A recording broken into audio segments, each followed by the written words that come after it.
Vamos a ver, el procedimiento se abrió por la querella donde se denunciaba la estafa masiva que se había cometido con los accionistas, las manipulaciones de mercado que había habido en el manejo de manera restringida, interno y contrariando todas las normas de mercados de valores por parte de las cajas y de Bankia, de las preferentes y de las obligaciones subordinadas, y la audiencia lo acotó diciendo que nada de manipulaciones de mercados, que solamente los delitos de estafa o captación de capitales falsificando las cuentas, y todo el procedimiento, bueno, pues se dirigió a ver qué había pasado efectivamente con las cuentas de la entidad respecto a los clientes y a los terceros, pero a raíz de la documentación se va viendo que también hay una administración desleal por parte de los administradores con respecto a la caja y que se han enriquecido de manera indebida y que parte del agujero se debe a un montón de créditos irregulares que se habían concedido ellos a sí mismos, a sociedades participadas por ellos, a familiares, amigos o a conocidos. Hasta un total creemos o calculamos aproximadamente unos 400 millones de euros de agujero.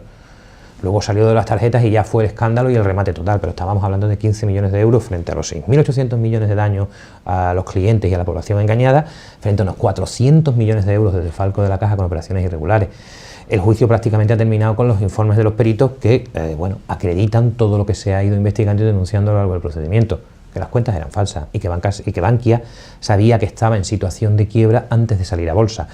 Bankia tenía un agujero enorme y necesitaba aproximadamente 11.000 millones de euros para taparlo. Si Bankia hubiera salido a bolsa y hubiera gastado esos 11.000 millones de euros, probablemente la situación se hubiera arreglado. Claro, eso significaba una acción como mínimo a 7 euros. Cuando tú, en medio de la salida a bolsa y del procedimiento de negociación abierta para calcular el precio de la acción, te das cuenta de que no se te va a pagar más de 3,5, deberías de haber detenido el procedimiento. Porque si tienes un agujero de este tamaño y te dan un tapón así, lo que va a pasar es que el tapón se hunda dentro del agujero y aquello siga siendo un coladero. Y eso es lo que pasó. Entonces, con conocimiento se hizo todo y se siguió adelante sabiendo que esto iba a hundirse antes o después. El problema es que tú, en un momento dado, cambias tu política de salvamento a través de Banco Central Europeo, de préstamos en mercados mayoristas y tal, y empiezas a tomar el dinero de tus clientes. Y lo que eran miles de millones de euros que tenían en depósitos a plazo, en cuentas corrientes, lo transformas en capital propio, engañando además fundamentalmente a clientes sin conocimientos financieros de ningún tipo, y transformas a tus ahorradores, fundamentalmente personas mayores, en socios capitalistas, en una sociedad que está en pérdida, donde el capital evidentemente va a cubrir esas pérdidas a las primeras de cambio. ¿Qué ha pasado? Que eso está completamente demostrado, probado y documentado. Debe de cerrarse el procedimiento de instrucción y abrirse la fase de juicio oral. Lo que pasa es que este juicio va a ser enorme y más complicado que el del caso Malaya, por ejemplo. ¿Por qué? Pues porque tenemos acerca de casi 40 imputados, tenemos acerca de 70 acusaciones personadas y va a ser complejo y largo, o sea, serán entre 50 y 100 sesiones, con todas las declaraciones de los testigos que han ido declarando durante el procedimiento, interrogatorio a los imputados y bueno, échale por lo menos 6 u 8 meses de juicio. Ahora bien, es fundamentalmente documental. El procedimiento es, tenemos aquí unas cuentas y tenemos aquí otras, y 2 cuentas no puede haber, y resulta que usted además las de aquí son las que ha utilizado para gastar dinero y engañar a las víctimas de este delito.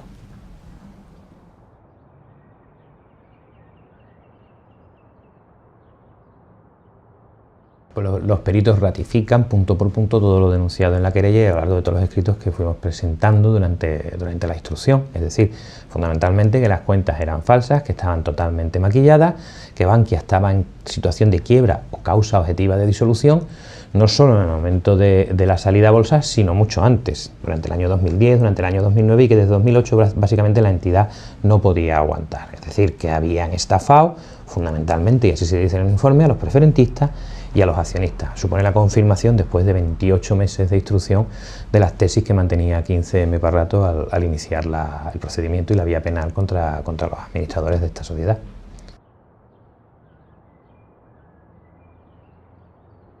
Bueno, porque dice el Código Penal que de determinados delitos, en este caso la estafa genérica del 249 o la captación de capitales mediante la falsificación de los folletos de emisión de títulos valores o de la información que deba publicarse en mercados, en Comisión Nacional, etcétera, ese delito lo comete el administrador de hecho o de derecho de la sociedad mercantil correspondiente. Es decir, en realidad de este delito no pueden ser responsables los autores materiales, que son los directivos de la entidad que han estado elaborando las cuentas, sino que lo son los que firmaban en los consejos de administración la aprobación de esas cuentas. Claro, al frente de la entidad está Rodrigo Rato cuando sale a bolsa Bankia y los 30 y tantos consejeros. El Código Penal me impide acusar a nadie más, Por eso lo digo rato, ni siquiera podíamos acusar a Blesa, hasta que descubrimos las preferentes, por todo lo que había hecho anteriormente, porque en el momento de cometer la falsificación de las cuentas, en el momento de falsificar el folleto, en el momento de dar publicidad engañosa a los consumidores y usuarios de los servicios bancarios y de los compradores de títulos, quien está al frente y firma todo eso es el Consejo de Administración dirigido por Rodrigo Rato.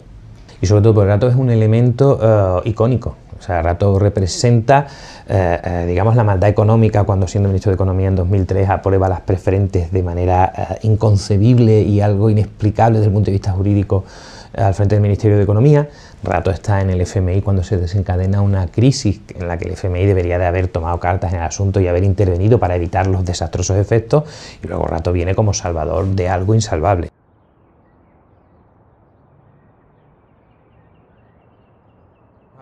En el procedimiento, el instructor ha sido magnífico, magnífico. Cuando nos ha denegado algo, por lo menos lo ha razonado y lo ha justificado. Quien se ha portado muy mal ha sido la sección tercera, que conoce de los recursos contra el caso, ¿vale? Que ha ido dando la razón una y otra vez al Ministerio Fiscal en posturas absolutamente absurdas. O sea, aquí los tribunales no han funcionado bien y el Ministerio Fiscal no se ha comportado como debía.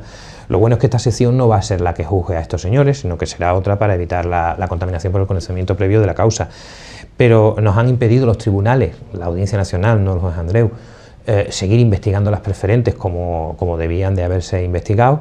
Nos han impedido investigar la manipulación de mercados, y es incomprensible. Se debe fundamentalmente a dos motivos: la falta de preparación de los magistrados para investigar este tipo de delitos y el absoluto desconocimiento por parte del Ministerio Fiscal de lo que estaba sucediendo de verdad y el querer implicarse. O sea, Fiscalía ha actuado en el juicio hasta el momento de las tarjetas de manera impresentable, teniendo en cuenta que es una institución pública que debe velar por la legalidad, pero debe en público por los intereses generales. Tenemos a Fiscalía, que se personó en materia de preferente, siendo un actor secundario, puesto que era un delito que requiere denuncia de los perjudicados y el fiscal solo entra en caso de incapaces o afectación general de los intereses, situándose como defensor de los bancos. Eso ha sido un error histórico. O sea, cuando la gente tenga acceso a la documentación de lo que ha hecho Fiscalía en este procedimiento, se dará cuenta que lo de la infanta Cristina no es tan grave. El comportamiento aquí ha sido mucho peor. Hay que decir también que lo que hemos hecho nosotros ha sido un milagro. O sea, nosotros con la recaudación de crowdfunding hemos llevado para adelante un juicio que normalmente pues llevan despachos monstruosos de grandes y con unas inversiones de capital enormes. Las defensas calculamos que se han gastado unos 300.000 euros por imputado. Es decir, las defensas han invertido en este juicio probablemente más de 6 millones de euros en la defensa, y nosotros solamente con un poquito de inteligencia hemos logrado colocarlos contra las cuerdas.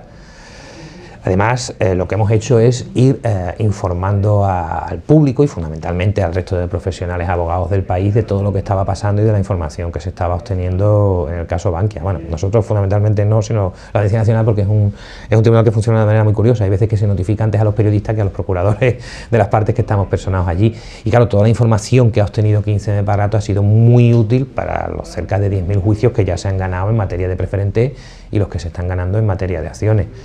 Nosotros empezamos las demandas de acciones a lo largo del otoño, desde octubre en adelante, sin tener todavía los informes del Banco de España. Con los informes del Banco de España, ahora los accionistas todos iban a poder recuperar su dinero en los tribunales civiles. ¿Qué pasará realmente en el juicio oral? Yo entiendo que la prueba documental es suficiente para condenar a estos señores, pero siempre recuerdo a todo el mundo que en el caso de los trajes de CAM, 4 imputados confesaron y pactaron con Fiscalía las penas, y 2 señores, como fueron Cali, Cocam y Costa, terminaron absueltos de un delito que estaba reconocido por los cómplices. Bueno, nunca se sabe lo que va a pasar en un juicio oral. El caso es que la condena le puede suponer al Estado directamente 3.000 millones de euros de indemnización para los accionistas, más los 3.000 millones de las preferentes de 2009 de Caja Madrid, más 1.800 millones de euros en obligaciones subordinadas que quedaban por ahí. En realidad, yo tengo la esperanza de que algunos de los consejeros en algún momento, bueno, viéndose perdidos, confiesen la verdad de lo que haya sucedido, por lo menos para no pasar a la historia como unos auténticos canallas en solitario, y que realmente cuenten cómo se organizó todo y cómo Bankia fue llevada a la quiebra por las instituciones en realidad.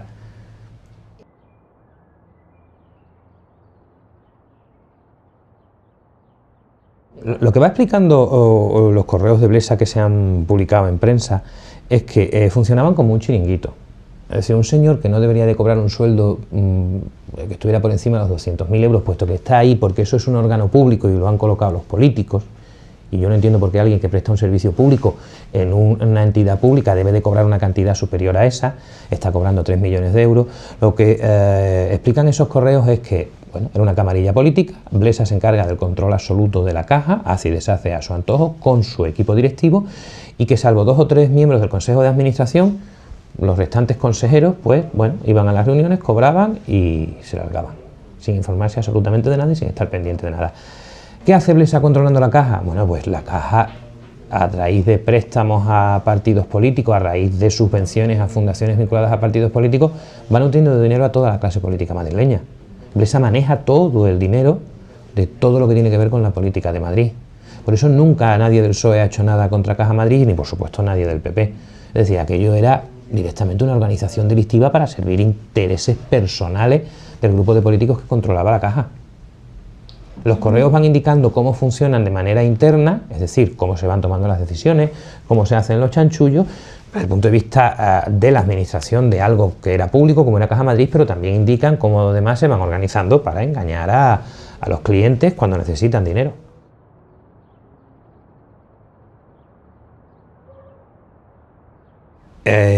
Investigado nadie, porque el Banco de España tiene inspectores empotrados en cada uno de los bancos y cajas, y la CNMV además autorizaba previamente de manera interna las emisiones de los títulos valores que se hacían a minoristas y tenía que supervisar los mercados y sabía lo que estaba pasando.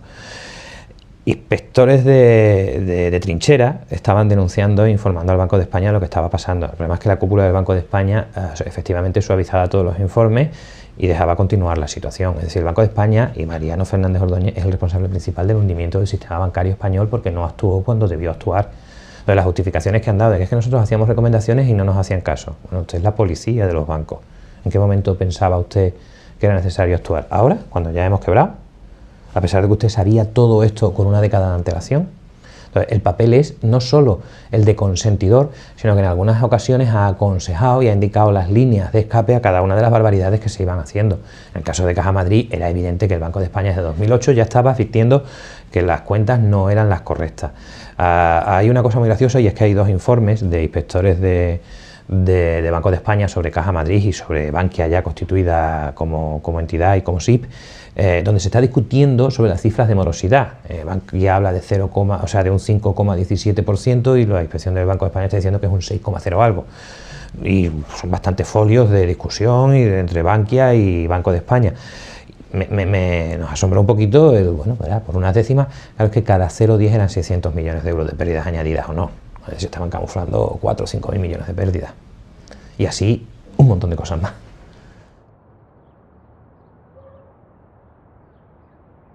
A rato muy probablemente. Blesa, si seguimos por esta línea de prolongar la investigación por la posición que hay en materia de preferentes por parte de Fiscalía, corremos el riesgo de que prescriban los delitos. Espero también verlo en prisión por administración desleal como mínimo, puesto que él fue responsable de sobresueldos, del pago con tarjeta.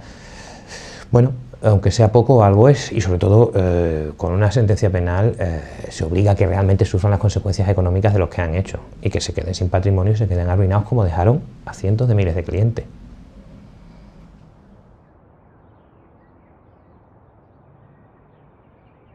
Sí, vamos a ver, tenemos el caso Bankia, es 2 abogados fundamentalmente, Andrés Herzog y el abogado de 15M Parrato, y un juez, luchando contra 35 de los mejores abogados del país, porque son muy buenos, bufetes enormes y toda la organización institucional y financiera en ese juicio para impedir que, bueno, que sucediera lo que ha sucedido, ¿no?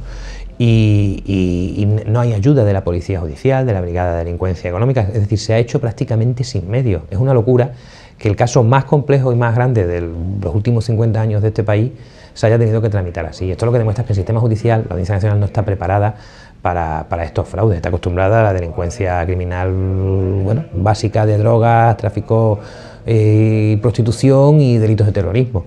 Oiga, mire usted, en un mundo económico, financiero como es el actual, donde todo depende de los bancos, usted tiene que tener tribunales preparados para esto, porque si no los bancos seguirán delinquiendo.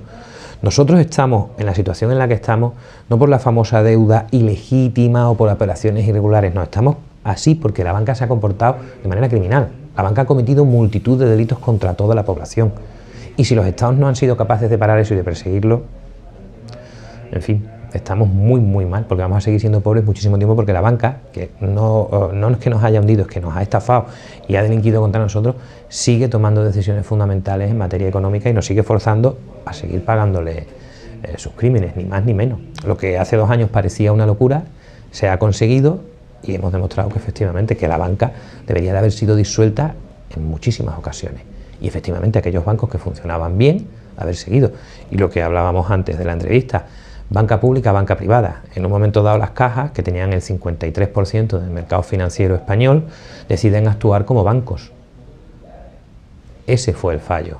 Nunca deberían de haberse financiado proyectos inmobiliarios de locura, deberían de haber financiado a los compradores, a los ahorradores, para comprarse sus viviendas. Las cajas de ahorro eran los bancos de los pobres, y tú quisiste hacer de las cajas de ahorro bancos estrella. Claro, te las has cargado. Pero no solo eso, sino que además, con todo lo que has estado estimulando desde el punto de vista económico, has endeudado a un país de manera innecesaria, porque tú sabías que los precios reales que fomentaba no conducían a ningún sitio. Lo que pasa es que te ha venido muy bien durante década y media obtener un 25% de todo lo que se movía en construcción en materia de impuestos. Bueno, pues ya lo hemos hecho, ya estamos perdidos. Si políticamente no hacemos nada, seguiremos así durante 2 o 3 décadas más.